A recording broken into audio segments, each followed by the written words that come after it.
ಯಾವುದೇ ಕಾರಣಕ್ಕೂ ನಾವು ಗ್ಯಾರಂಟಿ ಯೋಜನೆಗಳನ್ನು ನಿಲ್ಲಿಸಲ್ಲ ಅಂತ ಸಿಎಂ ಸಿದ್ದರಾಮಯ್ಯ ಮೈಸೂರಿನಲ್ಲಿ ಹೇಳಿದ್ದಾರೆ. ಬಿಜೆಪಿಯವರ ತರ ನಾವು ಕೊಟ್ಟ ಮಾತು ತಪ್ಪಲ್ಲ, ಸುಳ್ಳು ಹೇಳೋ ಬಿಜೆಪಿ ಮಾತನ್ನು ನಂಬೇಡಿ ಅಂತ ಹೇಳಿದ್ದಾರೆ. ಶಬರಿಮಲೆ ದೇವಸ್ಥಾನದಲ್ಲಿ ಚಿನ್ನ ನಾಪತ್ತೆ ಪ್ರಕರಣ ಪ್ರಮುಖ ಆರೋಪಿ ಉನ್ನಿಕೃಷ್ಣ ಪಟ್ಟಿ ಆತನನ್ನು ಬಂಧನಕ್ಕೆ ಒಳಪಡಿಸಿದೆ ಎಸ್ಐಟಿ. ತೀವ್ರ ವಿಚಾರಣೆ ನಂತರ ಬಂಧನ ಆಗಿದೆ.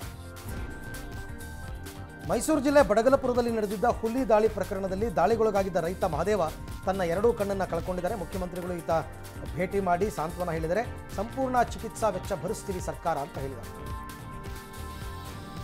ಬೆಂಗಳೂರಿನಲ್ಲಿ ನಿನ್ನೆ ವಿದ್ಯಾರ್ಥಿನಿ ಬರ್ಬರ ಹತ್ಯೆಯ ಬಗ್ಗೆ ಪೊಲೀಸರು ತನಿಖೆಯನ್ನು ತೀವ್ರಗೊಳಿಸಿದ್ದಾರೆ. 6 ತಿಂಗಳ ಹಿಂದೆ ಶ್ರೀರಾಂಪುರದ ಪೊಲೀಸ್ ಠಾಣೆಗೆ ವಿಘ್ನೇಶ್ ವಿರುದ್ಧ ಪ್ರಿಯಾ ಕುಟುಂಬಸ್ಥರು ದೂರನ್ನು ಕೊಟ್ಟಿದ್ರಂತೆ. ಆದರೆ ಪೊಲೀಸರು ಮುಚ್ಚಳಿಕೆ ಬರೆಸಿಕೊಂಡು ಬಿಟ್ಟು ಕಳಿಸಿದ್ದಾರೆ. 6 ತಿಂಗಳ ಹಿಂದೆ ಮಿಷನ್ ಯಾಮಿನಿ ಪ್ರಿಯಾ ಅಂತ ವಾಟ್ಸ್ಆಪ್ ಗ್ರೂಪ್ ಮಾಡಿ ಆಕೆಯ ಮೂಮೆಂಟ್ಸ್ಗಳನ್ನೆಲ್ಲ ಕಲೆ ಹಾಕಿ ನಂತರ ಹತ್ಯೆ ಮಾಡಿದ್ದಾನೆ ಆರೋಪಿ.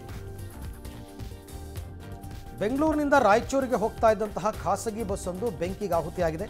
ಒಳಗಡೆ 30ಕ್ಕೂ ಹೆಚ್ಚು ಪ್ರಯಾಣಿಕರಿದ್ದರು. ಬಸ್ ಚಾಲಕನ ನಿರ್ಲಕ್ಷ್ಯ, ನಾವೆಲ್ಲ ಸತ್ತೋಗ್ತಾ ಇದ್ವಿ, ಆತನ ನಿರ್ಲಕ್ಷ್ಯ ತುಂಬ ಇತ್ತು ಅಂತ ಪ್ರಯಾಣಿಕರೆಲ್ಲ ಆರೋಪ ಮಾಡಿದ್ದಾರೆ. ಕೊಪ್ಪಳ ಜಿಲ್ಲೆಯಲ್ಲಿ ದಲಿತ ಮುಖಂಡನ ಮನೆಗೆ ಬೆಂಕಿ ಹಚ್ಚಿದ ಪ್ರಕರಣ ಸಂಬಂಧ 8 ಮಂದಿ ವಿರುದ್ಧ ದೂರು ದಾಖಲಾಗಿದೆ. ಯಲಬುರ್ಗಾ ತಾಲೂಕಿನ ಕೋನಸಾಗರ ಗ್ರಾಮದಲ್ಲಿ ಮೌನೇಶ್ ಕುಡುಗುಂಟಿ ಎಂಬುವರ ಮನೆಗೆ ಬೆಂಕಿ ಹಚ್ಚಲಾಗಿದೆ. ಚಿತ್ರದುರ್ಗದಲ್ಲಿ ಯುವಕನೋರ್ವ ಏಕಕಾಲಕ್ಕೆ ಇಬ್ಬರೊಂದಿಗೆ ವಿವಾಹ ಆಗಿದ್ದಾನೆ. ವಾಸಿಂ ಗೋವಾದಲ್ಲಿ ಕೆಲಸ ಮಾಡುವಾಗ ಇಬ್ಬರು ಯುವತಿಯ ಪರಿಚಯ ಆಯ್ತಂತೆ, ಒಪ್ಪಿಸಿ ಮದುವೆ ಆಗಿದ್ದಾನೆ. ಸ್ಯಾಂಡಲ್ವುಡ್ ನಟಿ ರಮ್ಯಾ ವಿರುದ್ಧ ಅಶ್ಲೀಲ ಮೆಸೇಜ್ ಪ್ರಕರಣಕ್ಕೆ ಸಂಬಂಧಪಟ್ಟಂತೆ ತನ್ನದಲ್ಲದ ತಪ್ಪಿಗೆ ಚಾಮರಾಜನಗರದ ಯುವಕ ಜೈಲು ಪಾಲಾಗಿದ್ದಾನೆ. ಅವನ ಮೊಬೈಲ್ನ ಫ್ರೆಂಡ್ಸ್ ಇಸ್ಕೊಂಡು ಅವ್ರು ಕಮೆಂಟ್ ಹಾಕಿದ್ರಂತೆ. ಈಗ ಇವನು ಜೈಲು ಸೇರಿದ್ದಾನೆ.